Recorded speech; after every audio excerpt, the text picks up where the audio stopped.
The day we buried my father was unseasonably cold for October.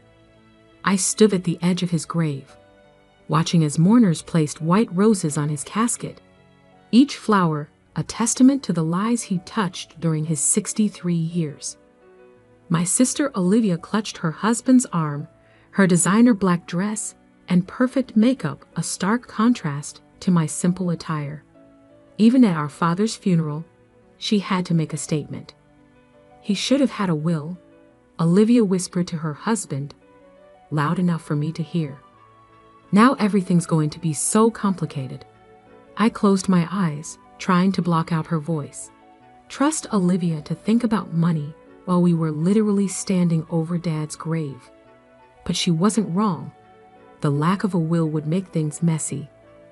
Dad's successful construction company, our childhood home, his investments, everything was now in limbo. My name is Sarah Mitchell, and until 3 weeks ago, I thought I understood my family. I was the quieter daughter, the one who chose to become a high school teacher instead of joining the family business. Olivia was the star, the one who went to business school and worked alongside Dad since she was old enough to read a contract. Sarah. My mother's voice pulled me from my thoughts. She stood beside me, elegant even in grief, her silver hair perfectly styled. "Come with me for a moment, dear." We walked away from the crowd, past the rows of granite headstones until we reached a massive oak tree. Mom's hands trembled as she reached into her purse and pulled out a cream-colored envelope, sealed with wax in an old-fashioned way that was so characteristic of my father. "Your father wanted you to have this," she whispered, pressing the envelope into my hands. "Open it when you're alone." And Sarah, she hesitated, her eyes meeting mine. "Whatever you read, remember that your father loved you." Before I could respond, she turned and walked back to the funeral, leaving me holding an envelope that felt heavier than paper should. I slipped it into my purse, my mind racing with questions. Why me? Why not Olivia? And why did Mom look so worried? The wake was held at our family home, a sprawling Victorian mansion that Dad had lovingly restored over the years. I watched as Olivia commanded attention in the living room, sharing stories about working with Dad, about how she was his right hand at the company. Our relatives nodded approvingly. Of course, Olivia would take over the business now. It was what everyone expected. "Sarah, darling," my Aunt Margaret approached, martini in hand. "I hope you're not too worried about all this. I'm sure Olivia will take care of you." I forced a smile, feeling the envelope burn in my purse. "I'm fine, Aunt Margaret. I have my own life, my own career." "Yes, teaching," she said with a slight grimace. "Well, it's admirable work, dear. Though your father always hoped you join the family business." I excused myself and escaped to Dad's study, the one room in the house that still felt entirely his. The leather chair behind his massive oak desk still held the impression of his frame. His reading glasses lay on a stack of contracts, as if he just stepped out for a moment. The envelope felt heavy in my hands as I finally pulled it out. The wax seal bore Dad's signet ring impression, the family crest he'd had specially made when the business took off. With trembling fingers, I broke the seal and pulled out several pages of Dad's distinctive handwriting. "My dearest Sarah," the letter began, "if you're reading this, then I'm gone, and the time has come for you to know the truth about our family's legacy and why I've worked so hard to protect you from it." I continued reading, my hands shaking more with each paragraph. The words on the page couldn't be real. This had to be some kind of mistake. But as I read further, pieces of my childhood began falling into place. Strange conversations I'd overheard, mysterious business meetings, and why Dad had been so insistent that I stay away from the company. A knock at the study door made me jump. "Sarah?" Olivia's voice called out. "What are you doing in Dad's study? The lawyers are here to discuss the estate." I quickly folded the letter and slipped it back into my purse. "Coming," I called out, my voice surprisingly steady despite the chaos in my mind. As I walked back to the living room, where our family lawyer, Mr. Patterson, was setting up his briefcase, I felt the weight of Dad's words pressing down on me. The truth about the company, about what Olivia had done, about why Dad had never written a will. It was all there in black and white. "Now," Mr. Patterson began, adjusting his glasses, "since Mr. Mitchell died intestate, we'll need to follow state laws regarding the distribution of assets. The company being the primary asset." I tuned out his voice, watching Olivia's satisfied smile. She had no idea what was coming. None of them did. Dad's letter had changed everything, and soon, very soon, our entire family would learn the truth about Mitchell Construction and the real reason behind Dad's sudden death. The afternoon dragged on as Mr. Patterson detailed the complex process ahead of us. Olivia took notes on her iPad, occasionally shooting me condescending looks as if to say, "Don't worry, I'll handle everything," if she only knew what was in that letter. Later that evening, as guests finally began to leave, Mom caught my eye from across the room. The look we shared spoke volumes. She knew what was in the letter. She knew that everything was about to change. I gathered my things and headed for the door, but Olivia stopped me. "Sarah, we need to talk about the company. I know you've never been interested in the business side of things, but we should discuss your shares. I'm thinking of buying you out. For a fair price, of course." I looked at my sister, really looked at her, and saw what Dad had described in his letter. The ambition, the calculation, the absolute certainty that she deserved everything. "We'll talk soon, Olivia," I said quietly. "There's a lot to discuss." As I drove home that night, Dad's letter safely tucked in my purse, I couldn't stop thinking about his final words. "The truth will cost us everything, Sarah. But it's time for justice. You're the only one I trust to make it right." Tomorrow, I would start digging. Tomorrow, I would begin unraveling the carefully constructed lies that our family fortune was built on. But tonight, I would mourn my father, not just his death, but the weight he carried all these years, protecting me while watching his beloved company become something he never intended. The truth would indeed tear our family apart, but as Dad wrote, sometimes destruction is necessary for redemption. The morning after the funeral, I spread Dad's letter across my kitchen table, along with years of newspaper clippings I'd gathered overnight. The Mitchell Construction story was one of local legend.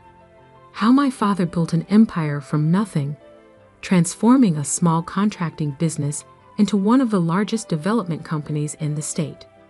But Dad's letter told a different story.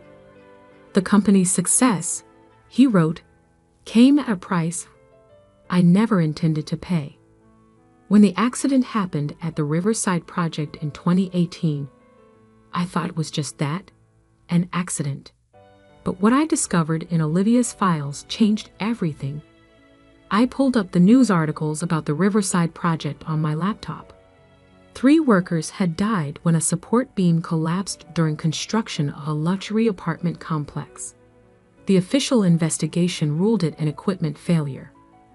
Mitchell Construction paid the families handsomely, and the story faded from headlines. But according to Dad's letter, Olivia had known about the structural issues weeks before the collapse. She had received multiple reports warning about substandard materials.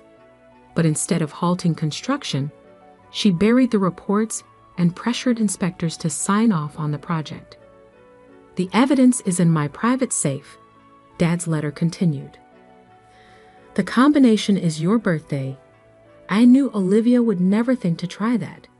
Inside, you'll find everything: the original reports, emails, and proof of the bribes. I spent the last 5 years trying to make it right without destroying our family's name. But after what I discovered last month about the new downtown development project, I can't stay silent anymore. My hands shook as I read the final paragraphs.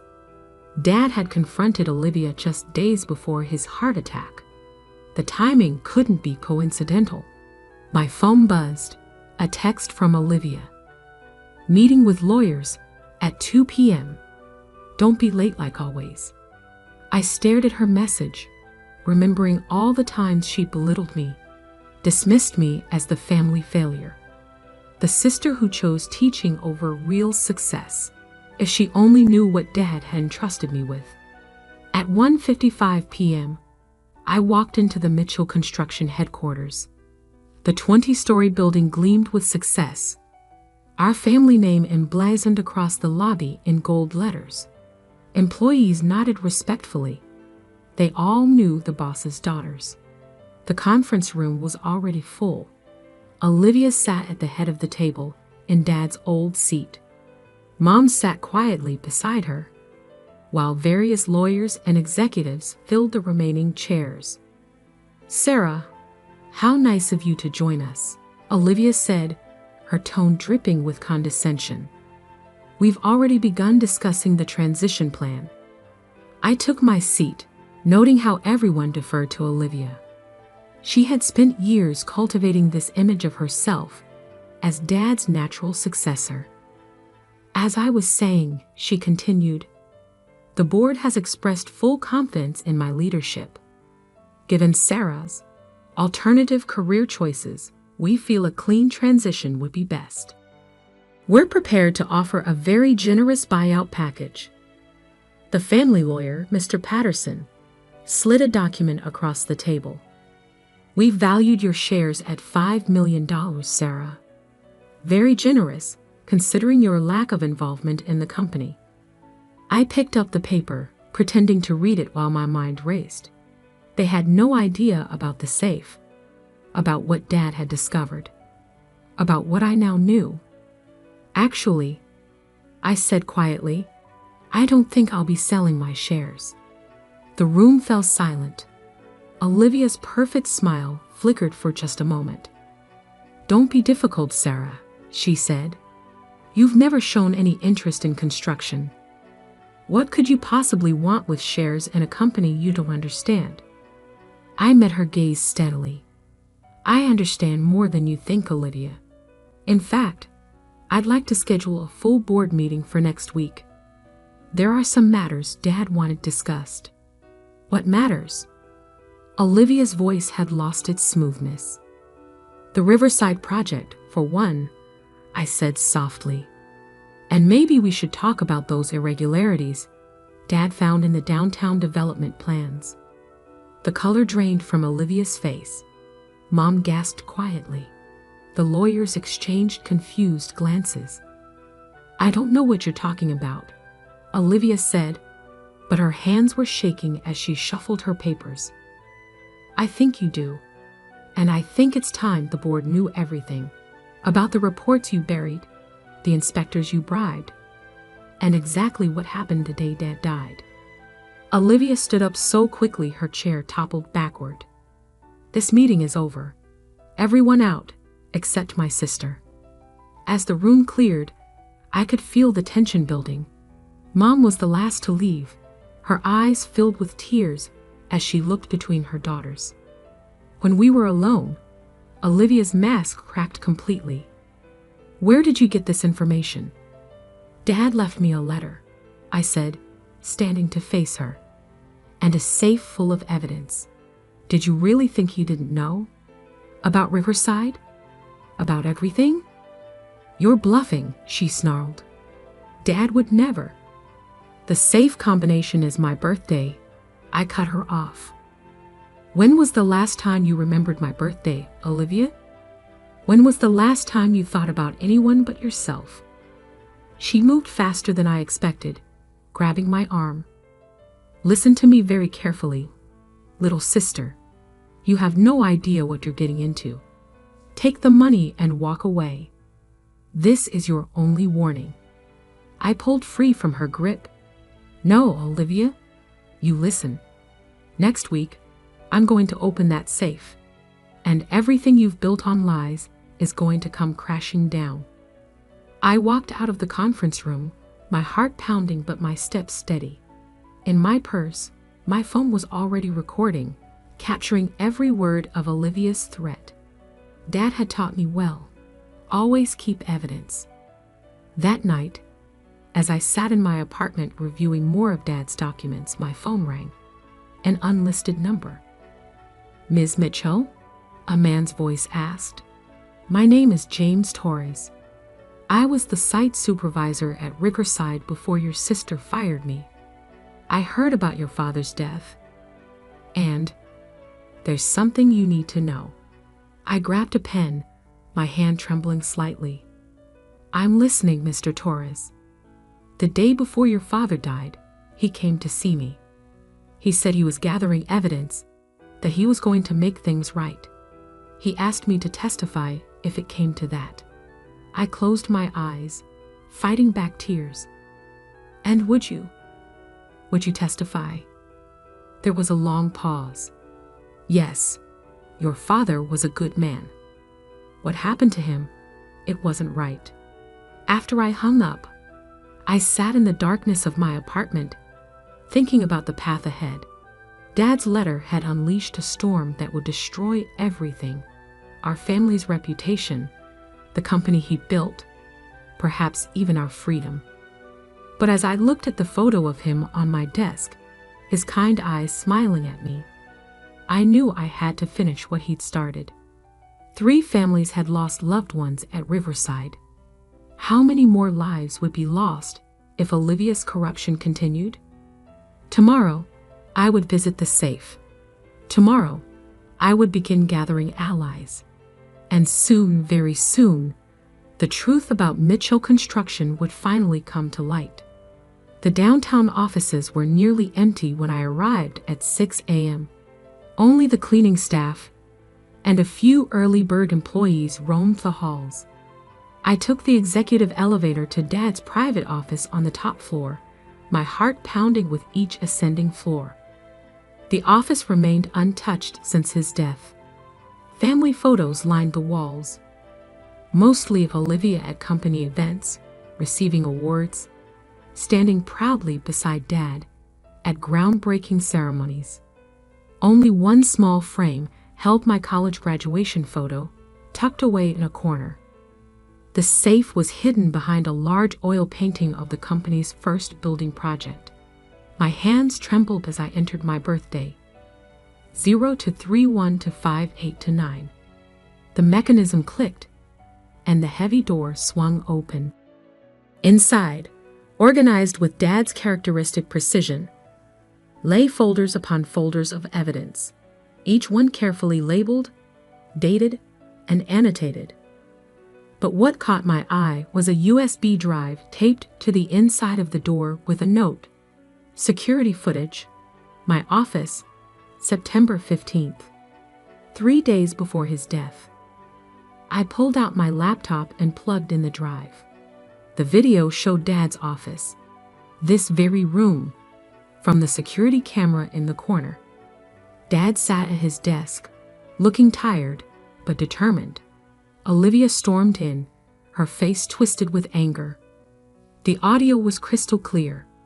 "You can't do this." Olivia's voice crackled through my laptop speakers. "I built this company into what it is today." "You built it on lies," Dad replied calmly. "On corruption and bribes. Those families from Riverside deserve justice." "Justice?" Olivia laughed bitterly. "Where was your sense of justice when we were struggling? When we needed those first big contracts? You didn't care about cutting corners then."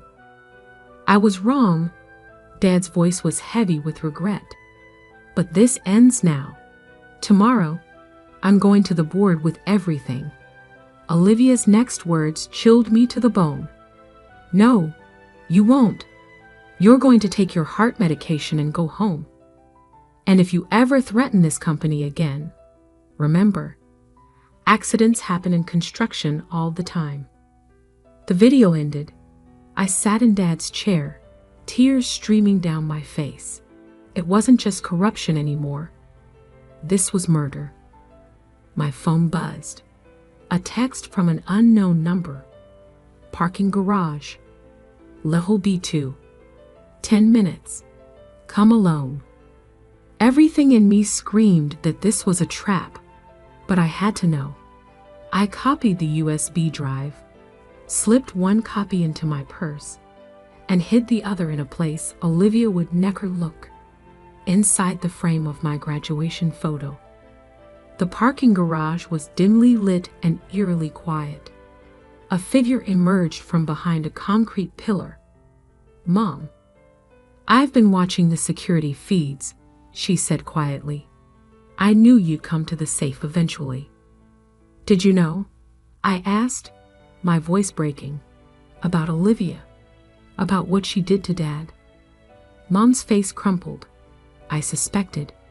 The night before he died, your father changed his heart medication. He said if anything happened to him, I should give you that letter. He knew Sarah. He knew what she was capable of."